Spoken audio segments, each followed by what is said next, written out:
Good morning dear students. अब हमारा next poet जो है वो है John Donne. John Donne is called the preeminent representatives of metaphysical poetry. John Donne को मेटाफिजिकल पोइट्री का बहुत ही इम्पोर्टेंट अगुआ कहते हैं या उसका प्रतिनिधि कवि कहा जाता है। अब इससे पहले कि हम उसकी पोयम शुरू करें, उसकी पोयम हमारे कोर्स में जो है वो है go and catch a falling star.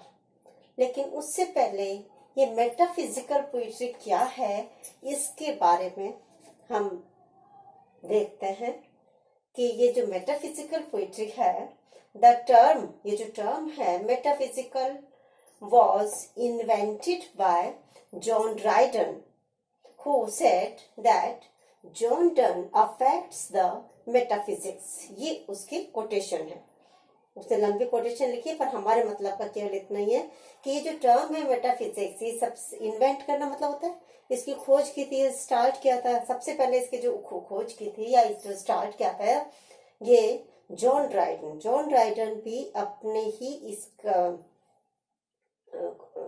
England का कवि हुआ है और वो रेस्टोरेशन पीरियड का, जिस history of English literature divide की गई है कई भागों में, तो जब चार्ल्स सेकंड ने रेस्टोर किया था, पुनः राजतंत्र वहां की राजगद्दी पर आया था, उस समय के पीरियड को, क्योंकि चार्ल्स फर्स्ट का पहले सिर काट दिया गया था वहां पर जब क्रांति हुई थी और केवल 11 वर्ष तक ही वहां पर रिपब्लिक फॉर्म ऑफ गवर्नमेंट रही थी और उसके पश्चात वापस चार्ल्स सेकंड आया था जो उसने क्योंकि राज सिंहासन को पुनः प्राप्त किया था। रेस्टोर करना होता है पुनः प्राप्त करना।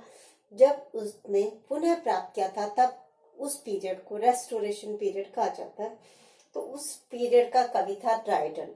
ड्राइडन ने जब जॉन डन की कविताएं पढ़ी तो उसने कहा कि जो जॉन डन है ये अफेक्ट्स मतलब ये दिखावा करता है मेटाफिजिक्स का।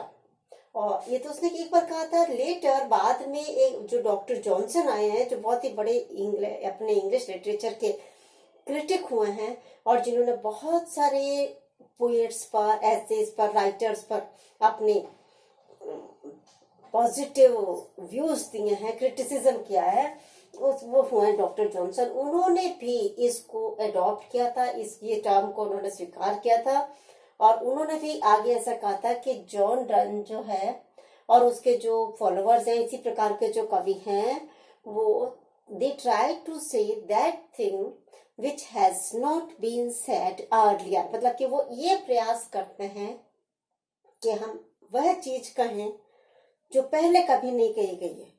न कुछ नया कहना, कुछ नया दिखाने के प्रयास में वो बहुत ज्यादा कॉम्प्लिकेटेड हो गए। बहुत लंबी लंबी वो कंपैरिजन या जिसे कंसीट कहते हैं, कंसीट यूज करते हैं, अपनी नॉलेज को शो करते हैं, दिखावा करते हैं जिससे कि उनके ज्ञान का पता चले। तो ये सारी की सारी चीजें जो हैं ये फिर आगे चल के कालांतर में मेटाफिजिकल पोइट्री की विशेषताएं बन गई। लेकिन स्टार्ट में जो हुआ था वो यही हुआ था कि ड्राइडन ने सबसे पहले जॉन डन की और उसी प्रकार के अन्य कवियों की पोइट्री के लिए मेटाफिजिकल टर्म का यूज किया। उसके पश्चात डॉक्टर जॉनसन ने इसको कंफर्म किया, अडॉप्ट किया।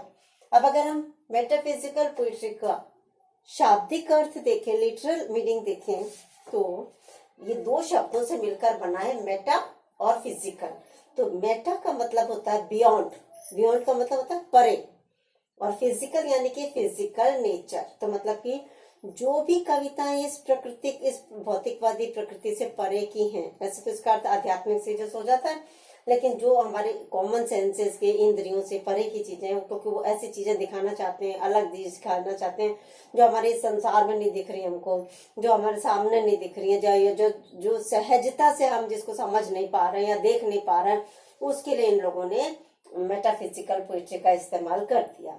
तो अब इसकी जो पोइट्री है मेटाफिजिकल पोइट्री, इसमें विशेषताएं क्या होती हैं, तो इसकी कुछ जो केवल शॉर्ट में, बाकी तो जब हम पूरी पोयम पढ़ेंगे और इसी प्रकार के उन अन्य कवियों के पोएम देखेंगे तब हमें पता पड़ता है।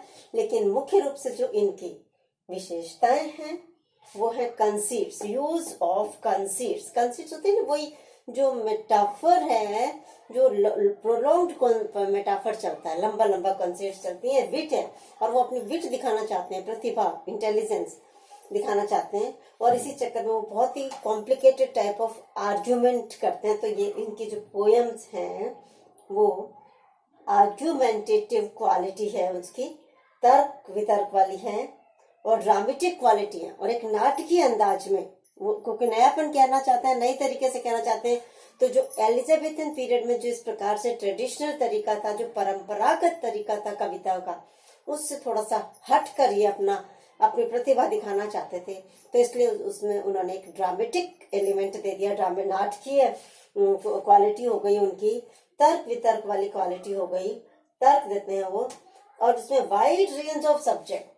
और कोई ये नहीं है कि केवल निश्चित रूप से जैसे भाई गुलाब के फूल से कर दिया, प्रकृति से कर दिया, आकाश चांद तारे, ये जो कॉमन चीजें, इनसे हट करके, और जितने भी कभी कभी भौगोलिक चीजों से, कभी आध्यात्मिक चीजों से, कभी ये वकीलों की कोर्ट से, इस प्रकार के अलग अलग तरीकों से, अलग अलग फील्ड से ये लोग अपने शब्द लेकर के आए, कंपैरिजन लेके आए, और उसके माध्यम से उन्होंने अपने ज्ञान का प्रदर्शन करना चाहा। और ये जो जॉन डन है हमारा, ये उसमें प्रीस्ट भी था और डीन हुआ है ये सेंट पॉल कैथेड्रल का। तो इसने रिलीजियस पोएट्री भी लिखी है, लव पोएम्स भी लिखी हैं, और अपना इसी प्रकार से उसने अपनी प्रतिभा का, अपनी मेटाफिजिकल क्वालिटी का प्रदर्शन किया है। अब हम नेक्स्ट वीडियो में स्टार्ट करेंगे हमारी poem go and catch a falling star.